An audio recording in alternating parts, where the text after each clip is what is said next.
Jonesy and Amanda. Jam Nation. Well, our next guest really needs no introduction. He's an Emmy Award-winning actor, a best-selling author, a director, a producer. He's the man known as the Fonz, but so much more than that. He's just landed in Australia for a tour. Tickets to Being Henry are on sale now. Being Henry is also the name of his autobiography. We're talking about Henry Winkler, and we're so thrilled to have him on the show. Hello, There he Henry. is. You know what? I am thrilled myself. As a matter of fact, I am standing. I cannot even sit. How excited I am. Because you've just got straight off a plane and you're talking to us. What a dream for you. You know, but isn't that the way of the world? But here I am in wonderful Australia. Yesterday, walking on the streets of Sydney, everyone said to me, "Oh, welcome to Australia." It was like the warmth enveloped me like a wrap. Well, we're thrilled to have you here. And your story is an extraordinary one. And everyone knows you as the Fonz, but you've had such a resurgence in your career since then. But was there a time after that where you thought, well, that's it, that role made me, but that might be the only role I'll get? You know what? That is for sure. When I finished the Fonz, I had lived my dream. I had no plan B. It never dawned on me what I was going to do next, nor did it really dawn on me how intense typecasting would be. So my lawyer, Skip Brittenham III, said, "You know what? I'm going to start a production company for you." I said, "But I'm so learning challenged. How am I ever going to do that? I don't know about business." He said, "You'll learn." And the first show I got to produce was MacGyver. Yeah. When you say learning challenge, you grew up with dyslexia and you weren't aware till much later that that's what all that had been. Absolutely. I was told I was stupid. I was lazy. I was not going to meet my dream. And in my mind, I thought, how is that possible? I really know what I want. How is it I'm never going to meet my destiny?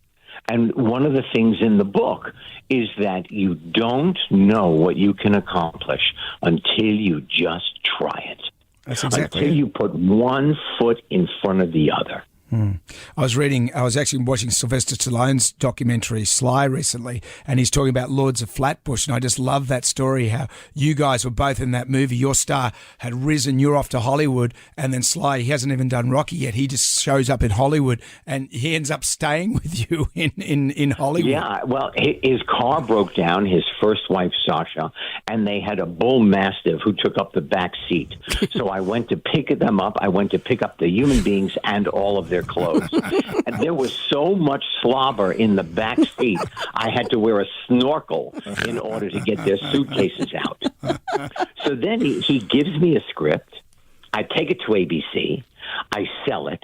I bring it back to Sly. I say, "Sly, here's the good news. Here's all the money. The bad news, they want to replace you as a writer." He said, "Henry, don't let them do this to me." I went back to ABC. I said, "ABC, please, here's all the money. I just need that script back." They said, "We don't do that." I said, "I know you don't do that. That's adorable. But this time, I need you to give me that script."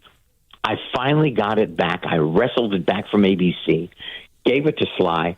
A year and a half later, Rocky. Wow. That is just, but all the things that spun out of Happy Days as well, like Tom Hanks when he took you on in a fight, in a kung fu fight. Now, that is so interesting because Tom Hanks at that time had finished his television show. He had not really become a movie star yet. And so he was just a working actor, and he was a guest star on Happy Days and kicked me through the window in Arnold's. And then all of a sudden, we all know what happened after that. He went on to win Oscars and be in incredible movies.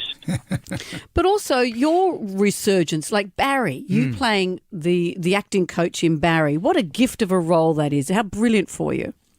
Do you know what? That is the perfect word to use. It was a gift.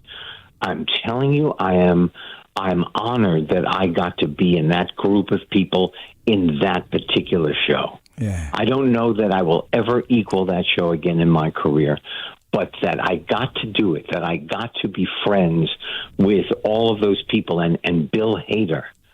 is just a miracle in my life. And that's not hyperbole. That just is the truth. If you watch Barry, you know what I mean. Yeah. No, it's absolutely fantastic. And do you like being on camera or behind the scenes? What's your poison these days?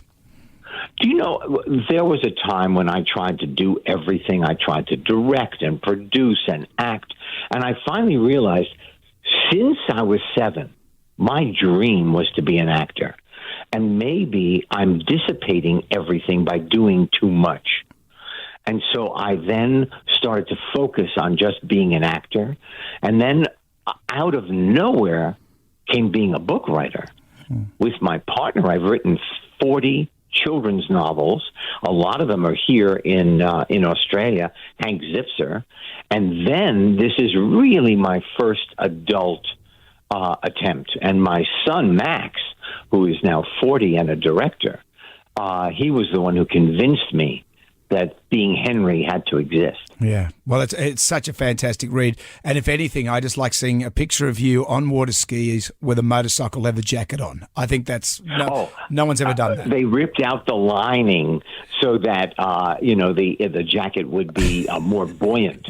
But this is true. If you watch that episode of Jumping the Shark, at the end, I pull up on the sand, I walk out of the skis, and they end on a smile. And half that smile is the Fonz going, "Hey, look, I just did this. This is great." And the other half of the smile is, "Oh, my Lord, I just actually am still standing as Henry." So I had fun. I had a lot of fun. And you continue to do so. Henry, it's so great to talk to you. Tickets to Being Henry, The Fonz and Beyond are on sale. September 19 is when the show is coming to town. Fame.com.au. But it's just great to have you in our city. Thank you. You know, I'm here now, so I'm going to be in February, this wonderful month. I'm going to be touring all the different cities, Adelaide and Brisbane and Perth and Melbourne and Cambria. Yep. And I'm looking forward to it. And we have a little town hall, and I get to tell wonderful stories about my life and about that I am no different from anybody else. Well, it's actually Canberra, but they won't mind if you get it wrong. They won't mind. You know what? When I get to Canberra, I will apologize. You don't need to apologise for anything. You are the mayor of this. You are now our new Prime Minister. And Henry we're happy Winkler, for and it. that's it. Well, you have a wonderful country that from the beginning has been so supportive of me and what I have done in my life. The name of my company that produces television is called Fair Income. Oh, Really? Well, there you go. There you go. Well, mate, that's a big A from all of us. Oh, it's lovely There to you talk go. to you, and thank you for sharing your time with us this morning. You know what? Thank you for inviting me. Thank you, Henry. You look after yourself.